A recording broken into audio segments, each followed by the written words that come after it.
Hello friends, जय हिंद, वंदे मातरम। स्वागत करते हैं आपके अपने यूट्यूब चैनल, शिक्षा जगत के चैनल, राष्ट्र के नाम channel, rocking information YouTube channel पर। मैं आपके साथ विजय सर। यहाँ पर बात करने वाले हैं मैथ्स की, जो गणित से डर खत्म हो जाएगा। ऐसा चैप्टर, ऐसा आपको प्रैक्टिस लेके आए हैं, ऐसा सेट लेके आ रहे हैं, ऐसा वीडियो लेके आ रहे हैं जो पहला पार्ट है। इसी तरह प्रत्येक वीडियो मिलेंगे आपको। तो ये पहला पार्ट है, अटेंड जरूर कीजिएगा। गोल्डन वीडियो होगा, हर भाई बहन के लिए गोल्डन वीडियो होगा। जो सिलेक्शन पाना चाहता है, जो मैथ्स में चाहता है कि मुझे 30 में 30 लेके आना है, अगर मैथ्स में आपको 30 में 30 लेके आना है तो ये सारे आपको पार्ट वाइज जो वीडियो मिलेंगे ये जरूर आप अंत तक जरूर देखिएगा। वाकई में आप सिलेक्शन पाएंगे, क्योंकि आप मेहनत कर रहे हैं, प्रैक्टिस कर रहे हैं। क्योंकि सफलता का मूल मंत्र है अभ्यास करना, प्रैक्टिस करना। चलिए तो स्टार्ट करते हैं। पहला क्वेश्चन है राष्ट्रहित के नाम। पहला क्वेश्चन है, सभी भाइयों बहनों को जय हिंद के साथ स्टार्ट करते हैं कि आर्यभट्ट का समाज में योगदान। बालक जान रहा है यह किस उद्देश्य की पूर्ति करता है। यह बहुत बार क्वेश्चन पूछा गया है कि आर्यभट्ट का जो समाज में योगदान बालक जान रहा है यह किस उद्देश्य की पूर्ति करता है। यह मैथ्स पेडागोजी का नंबर 1 टॉप वीवीआईपी क्वेश्चन है। तो चलिए देखते, आर्यभट्ट का समाज में योगदान बालक जान रहा है यह किस उद्देश्य की पूर्ति करता है। तो यह आपकी अभिरुचि की पूर्ति करता है। ठीक है, तो सभी हर भाई बहन समझ में होंगे। चलिए अगला प्रश्न देखेंगे। अगला प्रश्न दिया हुआ है आपका कि ताश के पत्तों में छिपे अंकों के खेल को छात्र अपनी विचारधारा के अनुसार अभिव्यक्त कर रहा है, वह किस कारण से संबंधित है। देखिए, ताश के पत्तों की बात की गई है। जो छिपे अंक होते हैं, एक गेम होता है जो खेल छात्र अपनी विचारधारा के अनुसार अभिव्यक्त करता है। देखिए, जो छात्र अपनी अपनी क्या है विचारधारा के अनुसार अभिव्यक्त कर रहा है, तो वह किस कारण से संबंधित होगा। ज्ञान उपयोग होगा, कौशल होगा, व्यक्तित्व होगा, बोध होगा। देखिए, छात्र क्या कर रहा है, अपनी विचारधारा। तो अपनी विचारधारा का क्या होगा राइट आंसर भैया। अपनी विचारधारा क्या होती, व्यक्तित्व कहलाती है। हमारी विचारधारा हमारा व्यक्तित्व कहलाएगा। आपका जो विचार होगा आपका व्यक्तित्व कहलाएगा। तो हर भाई बहन समझ में होंगे। अगला प्रश्न देखेंगे। हर प्रश्न इंपॉर्टेंट रहेगा ये, क्योंकि गोल्डन वीडियो होना है। ऐसा हम चैप्टर लेके आ रहे हैं क्योंकि बहुत सारे क्वेश्चन आ रहे थे कि सर मैथ्स में बहुत प्रॉब्लम आती है, क्योंकि मैथ्स में ऐसे क्वेश्चन आ जाते हैं जिससे समझ नहीं होता। तो गणित का मैंने एक हल निकाला कि ऐसे वीडियो अगर चैप्टर वाइज आपके लिए आएंगे, ऐसे क्वेश्चन लेके आएंगे जो अपडेट क्वेश्चन हो, नए सिलेबस के अकॉर्डिंग हो, एनसीईआरटी के अकॉर्डिंग हो, जो हमारे फ्रेंड्स को सरल हो सके। ठीक है, तो मैथ्स में 30 में 30 लाएंगे, जरूर लाएंगे। चलिए क्वेश्चन है कि सम विषम संख्याओं को बालक सारणीबद्ध कर रहा है। ठीक है, ये सम संख्याएं हैं, ये आपकी विषम संख्याएं हैं। अब इनको क्या कर रहा है बालक, आपका सारणीबद्ध कर रहा है। ठीक है, सारणीबद्ध कर रहा है। तो किस उद्देश्य की पूर्ति कर रहा है। अगर बालक सम विषम संख्याओं को सत्य विषय या कि सत्य सत्य बोल दें, ठीक है, फॉल्स एंड ट्रू के लिए अलग अलग कर रहा है, सारणी बना रहा है, तो किस उद्देश्य की प्राप्ति कर रहा है। तो आपके कहलाएगा भैया कौशल, कौशलात्मक उद्देश्य की प्राप्ति कर रहा है। कौशल, वो अपने कौशल की उद्देश्य जो है प्राप्ति कर रहा है। ठीक है, अगला प्रश्न की बात करेंगे। नेक्स्ट क्वेश्चन है, गणित विषय के लिए पुरातन स्रोत के रूप में कौन सा ग्रंथ उपयोगी है। जो आपका गणित विषय है उसके पुरातन स्रोत के रूप में कौन सा ग्रंथ आपका उपयोगी है। बात क्या गई है, गणित विषय की बात की गई है, बात पुरातन स्रोत की गई है, और बात ग्रंथ की उपयोगी की गई है। तीन क्वेश्चन यहाँ पे, तीन शब्द यहाँ पे जो लिए गए हैं इंपॉर्टेंट है। गणित का विषय, पुरातन स्रोत, और क्या है, ग्रंथ उपयोगी। ठीक है, तो चलिए इसका राइट आंसर हो जाएगा, क्या हो जाएगा, ऋग्वेद होगा। सभी लोग जानते हैं सबसे पुराना ग्रंथ। पुरातन स्रोत मतलब क्या होता है, सबसे पुराना। ठीक है, तो Rigveda is the right answer. तीसरा ऑप्शन सही होगा। अगला प्रश्न देखिएगा, हर प्रश्न इंपॉर्टेंट होने वाला है, वीडियो गोल्डन होगा। ये पहला पार्ट है। अभी तो कहते हैं ना, अभी तो आंखें खुली है मेरी, अभी तो आंखें खुली है मेरी, आगे बहुत देखना बाकी है। तो अभी ये पहला पार्ट है, आगे बहुत सारे पार्ट इसी तरह मैं लेकर आने वाला हूँ। ठीक है, तो रेखा गणित हेतु निम्नांकित में से सर्वाधिक विधि कौन सी है। रेखा गणित की बात की गई है, इसमें सर्वाधिक प्रमुख विधि की बात की गई है, तो आपकी आगमन विधि होती है, जिसमें आपका क्या है, उदाहरण पहले बताया जाता है, बाद में नियम किया जाता है। अगर वही निगमन विधि की बात की जाए तो पहले नियम बाद में उदाहरण। तो देखिए, आगमन गणित क्या कहता है, पहले आप उदाहरण बताइए फिर आप नियम से समझाइए। तो रेखा गणित क्या कहती है, पहले आप उदाहरण दीजिए। यानी कि रेखा गणित हेतु निम्नांकित सर्वाधिक प्रमुख विधि आपकी आगमन विधि हो जाएगी।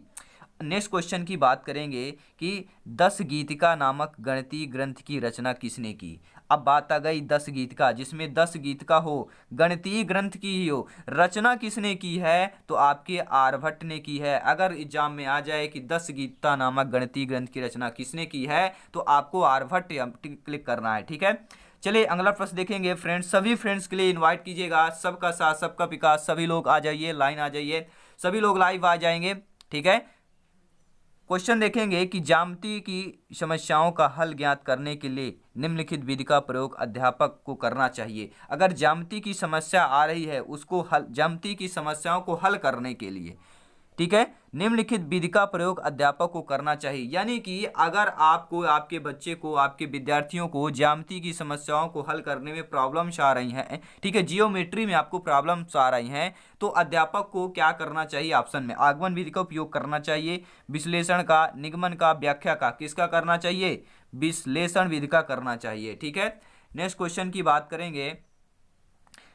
अगला प्रश्न है कि अपेक्षित व्यवहारगत परिवर्तन में निहित है, जो आपका अपेक्षित व्यवहारगत परिवर्तन है उसमें क्या निहित है? आपका उसमें प्राप्त उद्देश्य आपका निहित है। ठीक है, ध्यान दीजिएगा, पीडीएफ फाइल मिल जाएगी, टेंशन आप लोगों को नहीं लेना है। टेंशन दूर करने के लिए विजय सर आए हैं, रॉकिंग इन्फॉर्मेशन यूट्यूब चैनल बनाए हैं। 2020 का नया चैनल है, अपडेट चैनल है, अपडेट क्वेश्चन लेके आता है और आपके सिलेक्शन वाले क्वेश्चन लेके आता है, जो आप मेहनत कर सकें मैं आपके लिए पुश करता हूँ। रॉकिंग इन्फॉर्मेशन चैनल आपको पुश करता है, बाकी रास्ता आपको तय करवाता है। रास्ता दिखा रहे हैं कि आप पढ़िए, मेहनत आपको करना है, पढ़ना है आपको है। क्वेश्चन अगला देखते हैं कि अपेक्षित व्यवहारगत परिवर्तन में निहित है, तो क्या हो जाएगा? प्राप्त उद्देश्य हो जाएगा। ठीक है, अब नेक्स्ट क्वेश्चन की बात करेंगे। यहाँ पर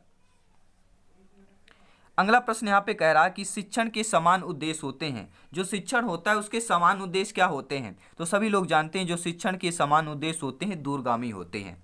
ठीक है, बहुत बार क्वेश्चन में पूछा गया है, तो टेंशन नहीं लेना है।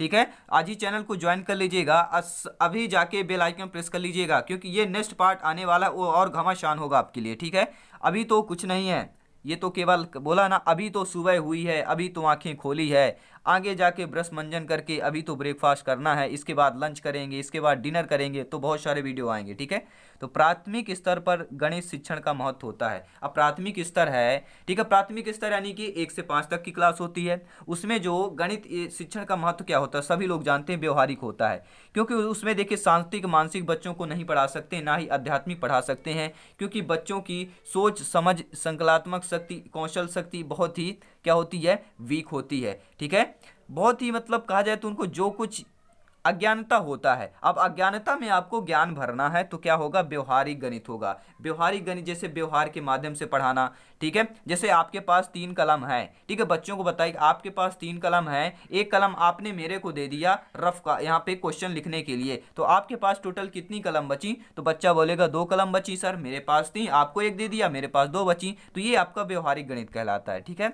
अब नेक्स्ट क्वेश्चन की बात करेंगे कि गणित शिक्षण का वास्तविक उद्देश्य ज्ञान प्राप्त करना नहीं वरन शक्ति प्रदान करना है। यह कथन किसने कहा था? कि गणित शिक्षण का वास्तविक उद्देश्य ज्ञान प्राप्त करना नहीं है, यानी कि गणित का जो उद्देश्य है ज्ञान प्राप्त करना नहीं है, क्या है? शक्ति प्रदान करना है। तो आपके डटन ने कहा, ध्यान दीजिएगा, डटन ने कहा है, बहुत ही महत्वपूर्ण क्वेश्चन कथन है ये।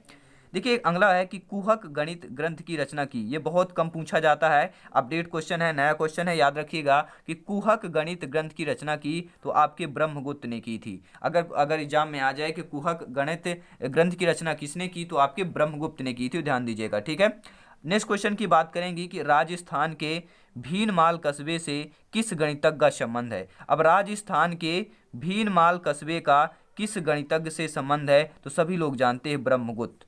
कौन से गणितज्ञ है आपके? ब्रह्मगुप्त जी है। ठीक है, नेक्स्ट क्वेश्चन की बात करेंगे। अगला प्रश्न है आपका कि गणित सार संग्रह की रचना किसने की? क्या क्वेश्चन है? हर भाई बहन ध्यान देंगे कि गणित सार संग्रह की रचना किसने की? श्रीधराचार्य, भास्कराचार्य, गणेशाचार्य और चौथा ऑप्शन है महावीराचार्य। चलिए फटाफट कमेंट करके बता दीजिएगा, कमेंट बॉक्स बिल्कुल खुला हुआ है भाई, उनको भरिए, उनको सभी लोग सेंड करिए मैसेज।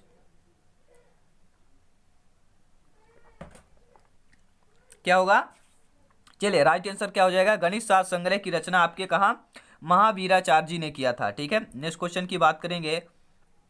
अभी तो भैया बहुत क्वेश्चन है, 100 क्वेश्चन लेके आए हैं। ठीक है, कहीं मत चाहिएगा, वीडियो अंत तक देखिए, जो वीडियो नहीं देख रहे हैं ना अपने आप पे नाखुश होंगे आगे चल के। ठीक है, गणित की वह कौन सी विधि है जो करके सीखने से सिद्धांत पर काम करती है, यानी कि कौन सी ऐसी विधि है जो करके सीखने की सिद्धांत पर काम करती है, जिसमें छात्र अधिक सक्रिय रहते हैं व जिसके द्वारा नवीन तथ्यों की खोज की जा सकती है। तो वो क्या होती है, सभी लोग जानते हैं, प्रयोगशाला विधि होगी। ठीक है, जिसमें छात्र क्या होते हैं, अधिक सक्रिय रहते हैं। प्रयोगशाला विधि होती है जिसमें नवीन तथ्यों खोजा जाता है, तो आपकी प्रयोगशाला ही विधि होगी। ठीक है, नॉर्मल सी बात है, जिसमें खोजा जाए तो भैया प्रयोगशाला में ही जाके खोज सकते हैं।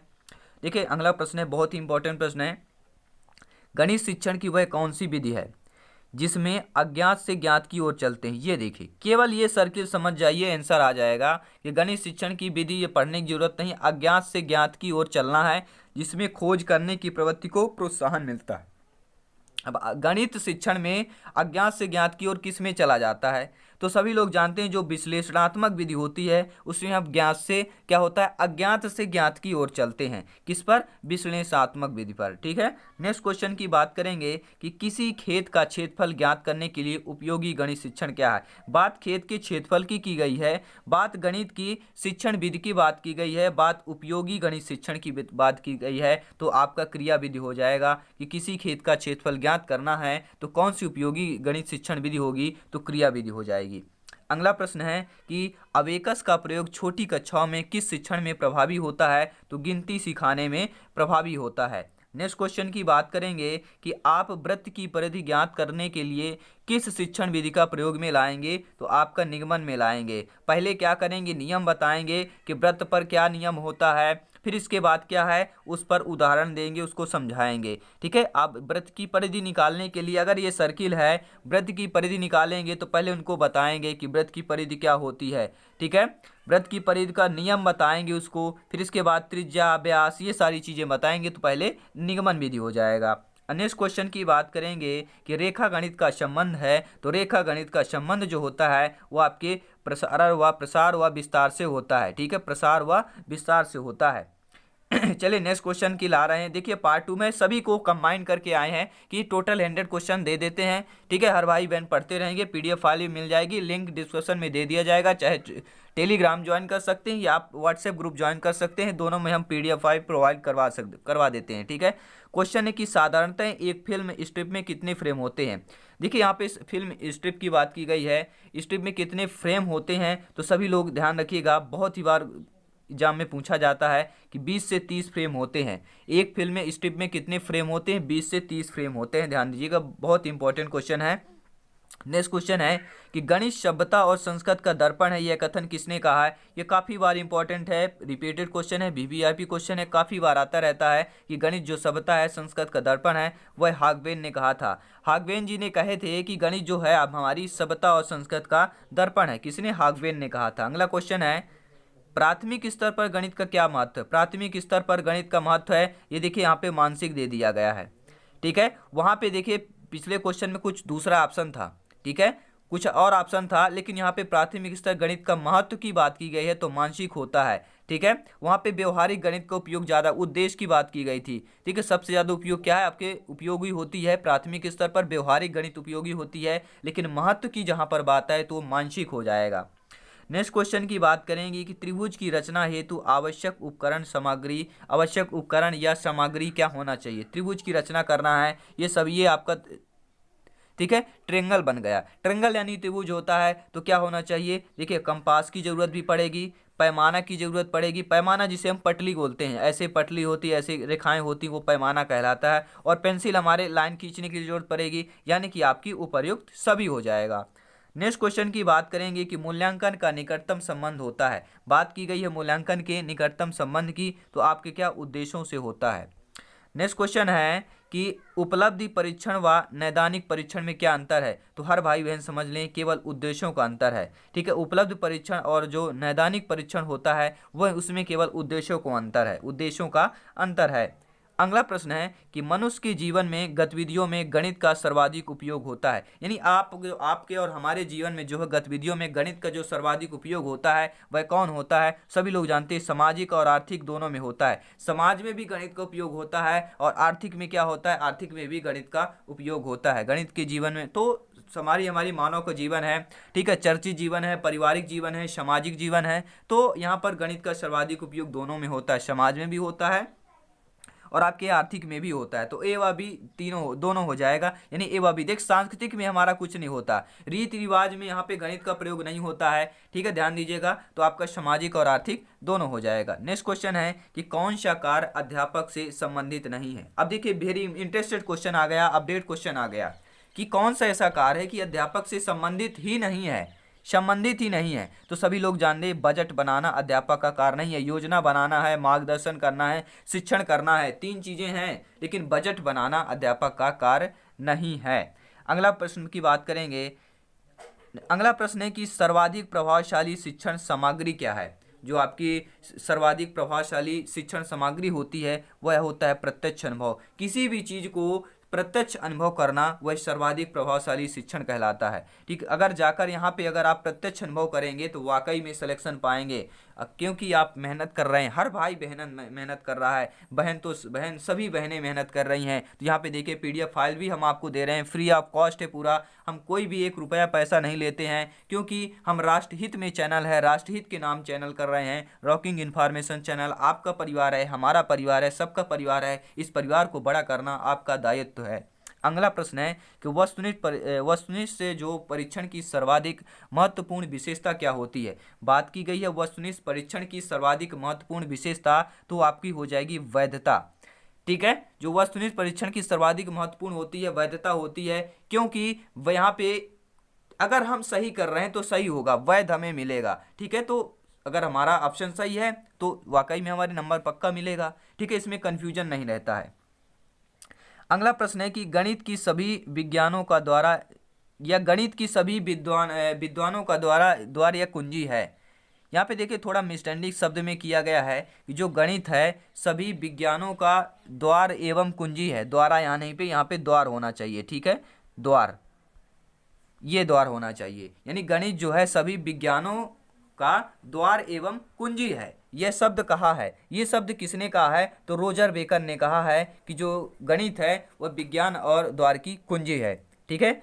नेक्स्ट क्वेश्चन की बात करेंगे कि प्राथमिक स्तर पर गणित का महत्व क्या होता है। अब देखिए ये क्वेश्चन रिपीट हो चुका है, ठीक है। देखिए व्यवहारिक यहाँ पे दे दिया गया, अगर व्यवहारिक मानसिक दोनों आ जाता है तो फिर आप व्यवहारिक करेंगे, अगर व्यवहारिक नहीं है, ठीक है। देखिए यहाँ पे स्तर महत्व की बात की गई है तो यहाँ पर व्यवहारिक हो जाएगा पहले, ठीक है, कंफ्यूजन में मत रहिएगा। मानसिक अगर दोनों ऑप्शन आ जाए व्यवहारिक और मानसिक तो फिर आपको व्यवहारिक करना है, अगर व्यवहारिक नहीं है ऑप्शन तो फिर आपको मानसिक में करना है।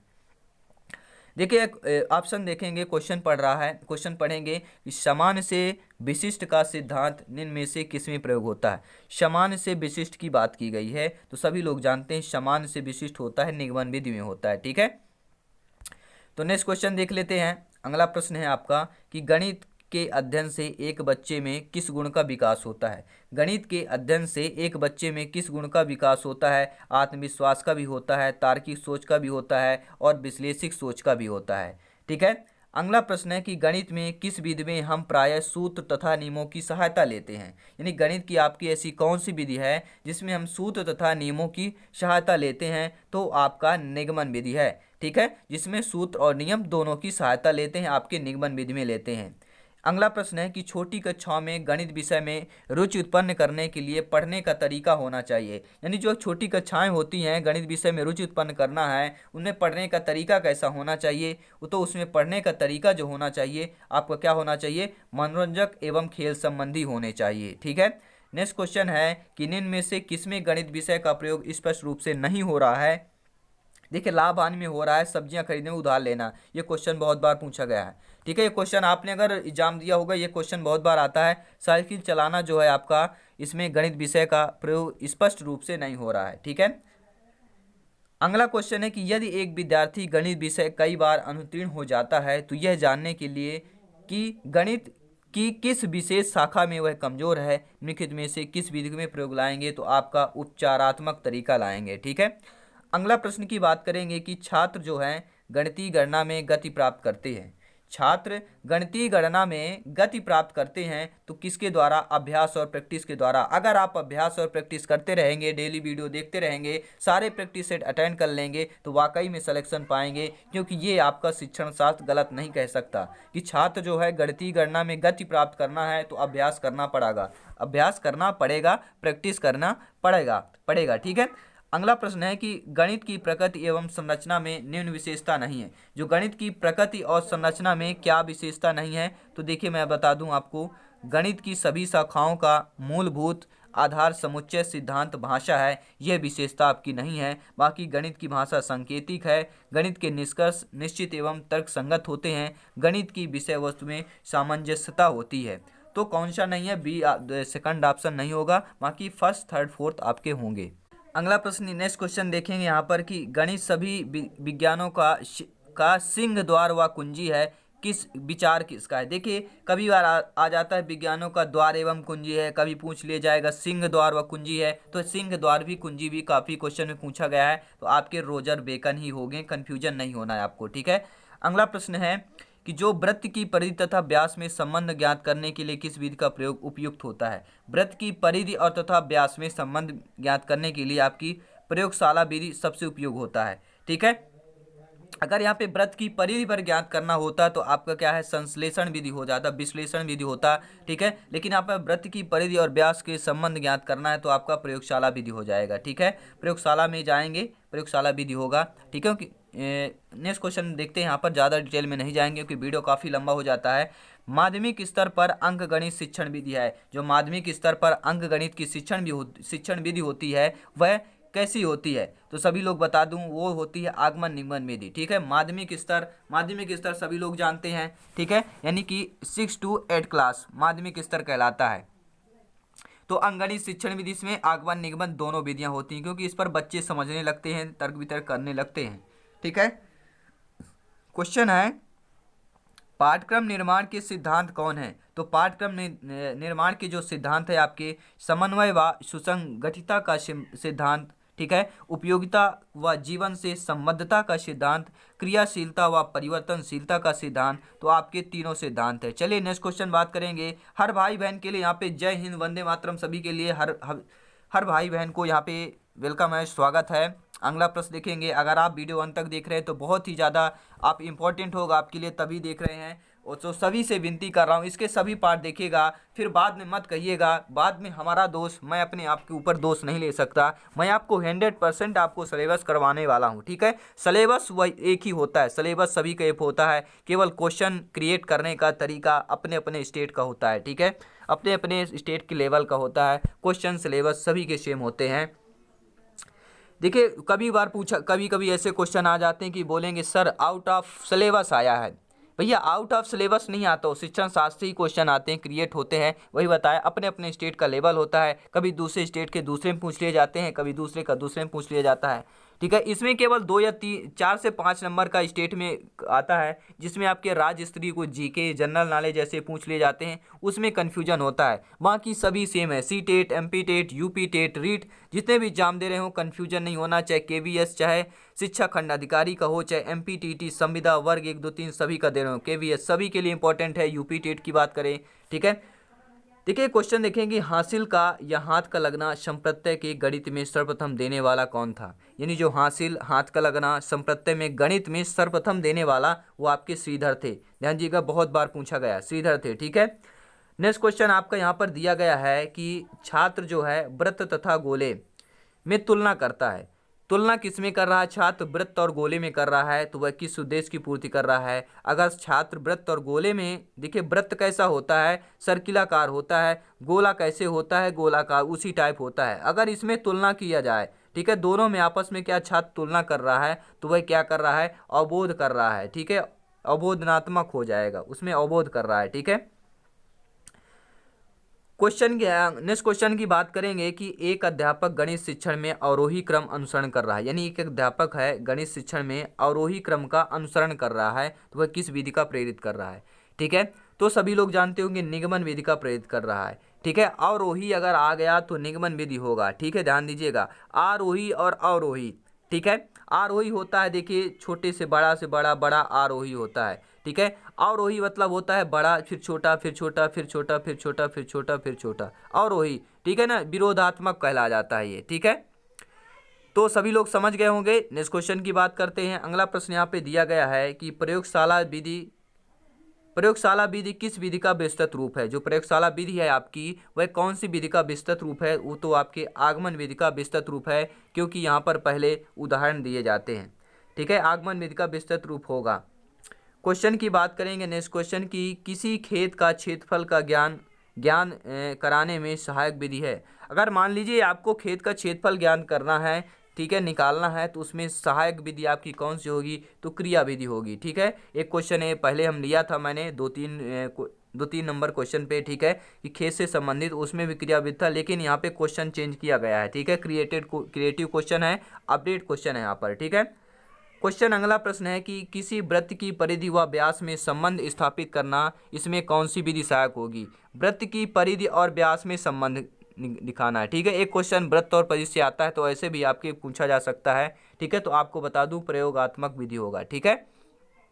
वृत्त की परिधि और व्यास में संबंध बताना प्रयोग करके ही बता सकते हैं। ये आपका वृत्त है, ठीक है, ये आपका वृत्त है, और जो आपके केंद्र से होकर जो कोई किसी वृत्त पर आपस में दो परिधि को दोनों छोर को मिलाती है, वो आपकी क्या है? वृत्त की व्यास कहलाती है। वृत्त की व्यास जीवा से बड़ी होती है, त्रिज्या की दुगनी होती है, ठीक है। जीवा आपकी ये हो गई, ठीक है। और जो ये सबसे बड़ी जीवा आपकी क्या होती है? केंद्र से होकर जो जीवा जाती है, वो सबसे बड़ी वृत्त की जीवा होती है, ठीक है। तो इसमें संबंध बताएंगे तो क्या प्रयोग करेंगे, ठीक है, नापेंगे, पेंसिल पटरी का उपयोग करेंगे, स्केल का प्रयोग करेंगे, ठीक है, तभी। तो फ्रेंड्स, कैसे वीडियो लगे? ये मोस्ट 50 क्वेश्चन थे। नेक्स्ट पार्ट में और 50 क्वेश्चन लेके आएंगे। इसके बाद मैथ्स लेकर आएंगे, जिसमें आपके शिक्षण साथ बेसिक मैथमेटिक्स जैसे क्वेश्चन आपके अकॉर्डिंग सिलेबस के अकॉर्डिंग पूछे जाते हैं, ऐसे क्वेश्चन आएंगे, ठीक है। तो चलिए फ्रेंड्स, लाइक कर दीजिएगा, शेयर कर दीजिएगा, फटाफट चैनल को ज्वाइन कर लीजिएगा और बेल आइकन प्रेस कर लीजिएगा। मिलते हैं नेक्स्ट वीडियो पे। धन्यवाद सभी को। जय हिंद, जय भारत, वंदे मातरम।